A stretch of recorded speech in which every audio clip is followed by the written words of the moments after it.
Amigas, amigos, hoje, quarta-feira e amanhã, quinta-feira, estamos acompanhando 23 de 1.200 sonhos acolhidos durante a pandemia.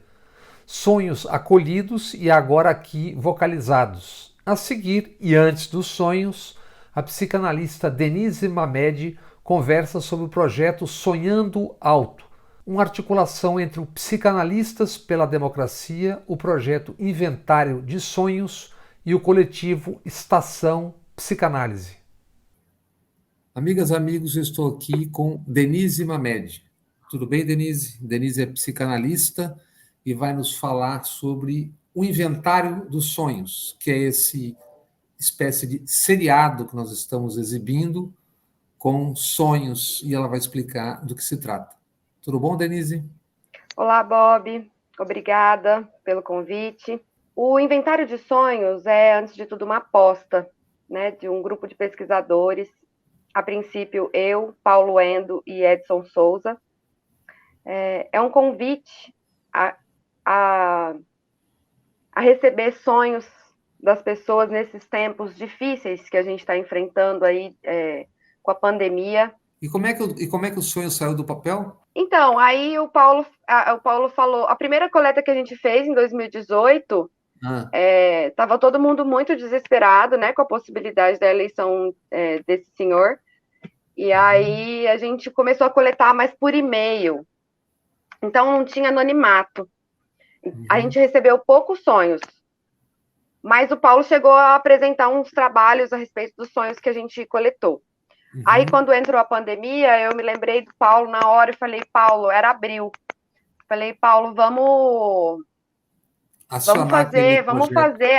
acionar aquele nossa ideia de coletações, porque acho que esse é um momento, né? As pessoas têm falado muito dos sonhos na clínica e os sonhos angustiantes, né? Porque agora também tem o novo sonhar que tá pelado, que é o sonhar que tá sem máscara. Começaram a pipocar sonhos assim na clínica. Aí eu falei, mas agora a gente vai fazer de um jeito diferente. A gente vai fazer um questionário anônimo numa plataforma que é capaz de coletar os dados de uma maneira mais interessante. E assim a gente fez e já tem aí 1.200, E o André 1.300. Costa também, né? Aí convidamos o André, convidamos o Luciano Bregalante, Caroline Mortágua, Joana Horst. E tem o pessoal de BH, tem o pessoal aqui outras pessoas da USP, né? O Christian, a Miriam. O Christian. Christian Dunker. Ah, o Christian Dunker. A Miriam Debier. Tem lá em BH o Gilson Iannini, coletando lá também, com uma outra proposta um pouco diferente. Mas em breve a gente vai ter muita coisa aí em livro, escrita, a gente já tem um texto publicado para o Correio da Poa. Foi ótimo, assim, a gente hoje é um grupo de 7 pessoas trabalhando nesse material, né, para poder publicizar o material de uma maneira mais limpa, né, mais clara, mas a gente recebe sonhos tão diversos, tão ricos, assim, que é uma pesquisa bastante instigante. Mas esse inventário, a gente tem por objetivo trazer, assim, à luz, né, o que tem a ver o privado e o público nesse momento. Você está falando nesse momento que vocês recomeçaram isso durante a pandemia, não é isso? Isso, recomeçamos em 2020, com esse imenso não saber que a gente estava mergulhado, né, diante de uma pandemia, o que causou muita angústia, né, muitas noites sem dormir, inclusive sem sonhar, mas também pôde produzir muitos sonhos diferentes daquilo que as pessoas já estavam acostumadas e habituadas a sonhar. Então, a gente acha que os sonhos, né, nós e o grupo de pesquisa e tantos outros grupos de coletas de sonho que surgiram, a gente aposta que sonhar é uma forma de cuidado, né, de buscar saídas, de encontrar caminhos para o futuro, de imaginar o futuro. E então a gente decidiu criar essa plataforma para recolher sonhos de maneira anônima, para que a gente possa ter que depois vocês vocalizam, não é isso? Isso. Nesse projeto que vocês estão apresentando, é uma parte da nossa coleta, né? Esse projeto se chama Sonhando Alto, é uma parte da nossa coleta.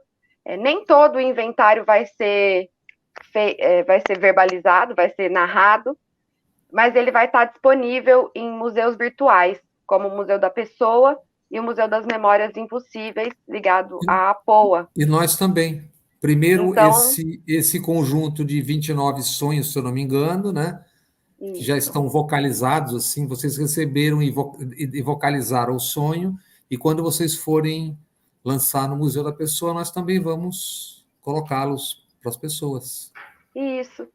Hoje são mais de 1.200 sonhos que a gente tem no nosso acervo. A gente costuma chamar assim mesmo, um acervo de sonhos, um inventário de sonhos. Acreditamos, né, e percebemos que o sonho também pode ser lido como testemunhos, um testemunho de um tempo, né? Trazem aí para a gente elementos, né, do que está se passando com cada um e também na vida coletiva. Né? E O isso que vem de quer uma dizer? inspiração do livro chamado Sonhos do Terceiro Reich. Vem É sim. isso? Vem de outras coisas também, outras pesquisas, como o Apartheid Project e Sonhos dos Na África do Prisioneiros de Sul. Auschwitz. Mais especialmente, a gente gosta muito dessa literatura, né, dos Sonhos do Terceiro Reich, da Charlotte Beradt, no qual ela relata, então, a Charlotte era uma jornalista, levou muitos anos para conseguir publicizar esses sonhos, né, porque até os sonhos no Terceiro Reich Era eram um difícil, risco, difícil publicação, digamos assim. sim, era um risco, né, para as pessoas se sentiam perseguidas até em seus sonhos.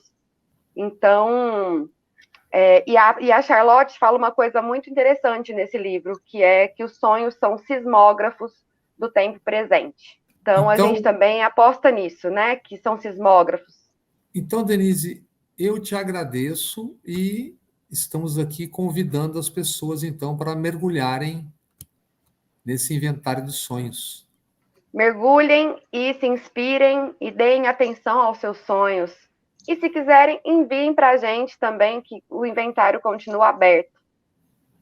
Qual o endereço?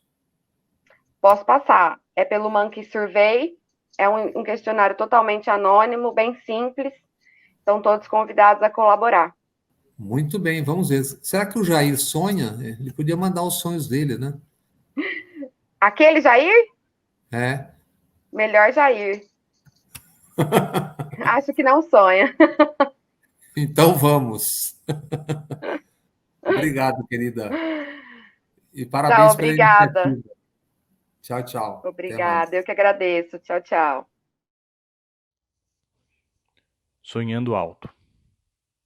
É noite, e estou com amigos em uma universidade. Estamos nesse local porque aconteceria o lançamento de um livro que estou organizando, em um dos prédios do campus.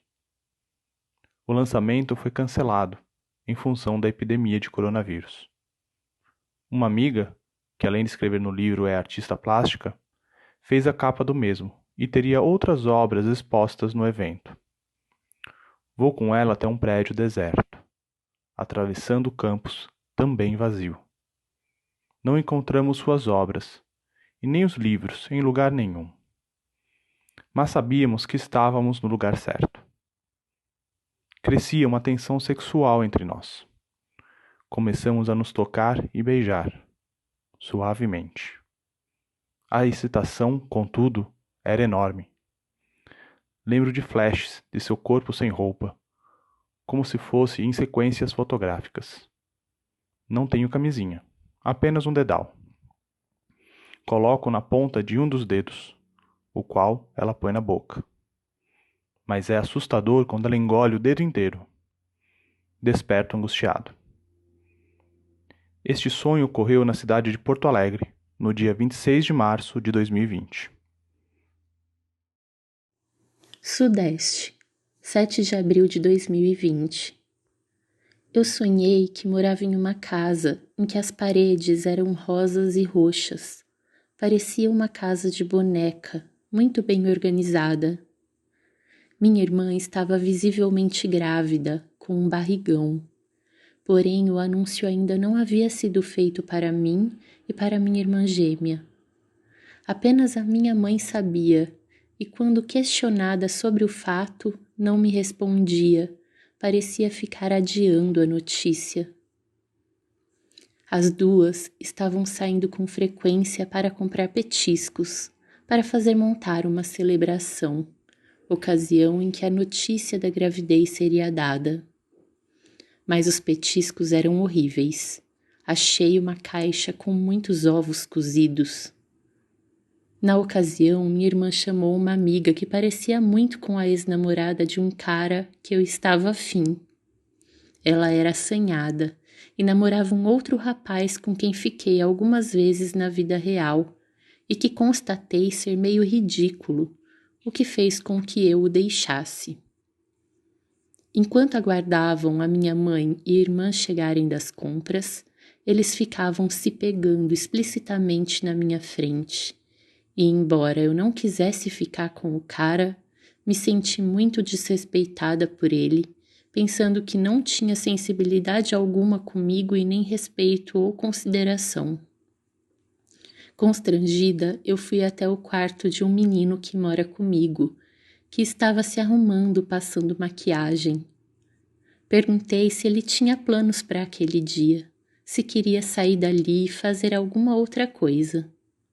Porém, percebi que ele estava engajado em outras atividades e que não iria deixar de fazer o que tinha planejado por minha causa. Estava eu e mais uma pessoa, um de nós sentado e outro em pé fazendo a barba do outro com uma navalha afiada. Eu não sei dizer se eu era quem estava sendo barbeado ou não. De repente, comecei a perceber que estava com dificuldade para controlar a mão que segurava a navalha, como se uma força externa estivesse tentando me controlar. Comecei a fazer muita força para não machucar o rosto da outra pessoa e então, essa força tomou subitamente o controle e cortou levemente a garganta do outro. Um corte pequeno, mas que sangrou. E nesse exato momento percebi que havia uma terceira pessoa na cena. Imediatamente senti que ela era quem estava interferindo no meu corte da navalha. Olhamos para ela e um frio passou pela minha espinha. Esse terceiro indivíduo tinha uma feição de anjo, mas com um sorriso de sarcasmo. E nesse momento percebi que a maldade emanava dele. Fiquei atônito e paralisado. Acordei em seguida um pouco perturbado e demorei a dormir novamente. 25 de junho de 2020, Zona Leste de São Paulo. Sonhando alto. Sonhei com a escola infantil que meu filho caçula frequenta. Era uma ocasião festiva. Crianças de todas as turmas, professores e famílias estavam na parte frontal da escola. Ia se tirar uma foto da comunidade. Algumas crianças se posicionavam na janela, outras na calçada, outras no gramado. No sonho, o gramado era plano. Depois da foto, a diretora sugere às crianças cantarem uma canção, para que as crianças da escola em frente pudessem ouvir. Em frente, do outro lado da rua, havia uma escola de crianças maiores. Essas se encontravam nas janelas das suas salas de aula e pareciam contentes com a ideia de escutar a música das nossas crianças. Porto Alegre, 31 de março de 2020. Projeto Sonhando Alto. Estava num hotel maravilhoso, tudo perfeito. Um dia excelente, com pessoas conhecidas e uma senhora muito idosa. Ela tem 2 colares, um de pérolas e o outro com detalhes em madeira. Ela se abaixa para pegar alguma coisa que caiu embaixo da cama e os colares se partem. Ajudo a pegar as peças. Ela sai da sala e uma amiga me mostra algumas peças que recolheu e vai devolver para a senhora. Olho para uma das pérolas que está envolta num trabalho de filigrana e cada vez que movo, percebo um olho dentro. Chamo a atenção da minha amiga, que diz ser um trabalho lindo, de uma técnica desconhecida. Volto ao hotel. Quando abro a porta do meu quarto, tem outra família lá dentro. Falo com o porteiro e ele diz que não posso mais ficar no hotel, pois entendi o que está realmente acontecendo. Fico espantada, pensando onde ir. Me acordei. Sul, 8 de abril de 2020. Sonhando alto. Havia um ginásio, uma arquibancada, pessoas por ali. Era uma cidade estrangeira, europeia. Talvez eu achasse que fosse na Áustria, apesar de nada parecer com a Áustria, nem com uma cidade europeia. Não sei por que a Áustria, senão por um dado ao fim do sonho. Parecia um ginásio mesmo, simples, normal, de qualquer cidade do Brasil, de qualquer colégio, de qualquer subúrbio, de qualquer cidade pequena. Um ginásio com arquibancada, uma quadra embaixo, um teto em cima, estruturas de ferro e abertas nas laterais. Eu sabia que era um estrangeiro, não pela língua, porque se falava português mesmo, digo o nosso português, brasileiro, como se tudo se passasse aqui, mas não se passava aqui. Passava-se em outro lugar, que parecia com aqui. Aqui ou lá. Eu sabia que eu estava no estrangeiro, porque eu ia sair para conhecer algo na cidade. Eu era um turista nessa cidade, mas só soube que eu iria fazer algo depois. Só soube da minha condição de turista logo depois. Havia uma angústia qualquer no ar. Eu não sabia o motivo, mas havia uma angústia no ar. Como outras pessoas, eu estava na arquibancada, em pé. Tinha pessoas na arquibancadas, em pé, sentadas. Eu via as pessoas na arquibancada e na quadra, uma mesa cheia de comida, mas com comida meio estranha, meio velha, desgastada. Eram restos de comida na mesa no meio da quadra. Descendo da arquibancada, me direciono então à quadra, em direção à mesa de comida. Uma mulher de jaleco branco me dá 3 pastéis fritos bem dourados e me diz: vai conhecer a casa, entre parênteses, Museu de Berlioz. Pego os pastéis, saio do ginásio, ando em direção à rua. É noite. A cidade se abre, postes com luzes, faróis, sinais. Não sei onde é a casa de Berlioz. Não sei em que direção ir. Vou. Acordo com alguma angústia. Teresópolis, 7 de abril de 2020. Sonhando alto. Bom, eu lembro que o sonho foi bastante angustiante, porque a sensação foi de perder o ar que se respira. Eu lembro de estar em algum lugar escuro, coberto por neblina. Não recordo se havia mais pessoas na cena, mas acredito que sim. Em dado momento, eu lembro de me sentir sem ar e ir sufocando aos poucos. Era muito difícil respirar. Lembro que em algum momento durante o sonho, eu chorei. Sendo que isso aconteceu somaticamente, pois minha avó me disse que durante a noite que antecedeu o sonho, eu chorava e conversava sozinho, pedindo ajuda e para que todos se escondessem. Rio Grande do Sul, 18 de março de 2020. Sonhando alto. Eu era bem pequeno e estava de mão dada com ele, olhando um mar vazio. Perguntei para ele onde estavam os peixes. Ele respondeu que estávamos no antes, e os peixes só chegariam com a mãe, que morava no depois. Este sonho ocorreu no Centro-Oeste, 7 de abril de 2020.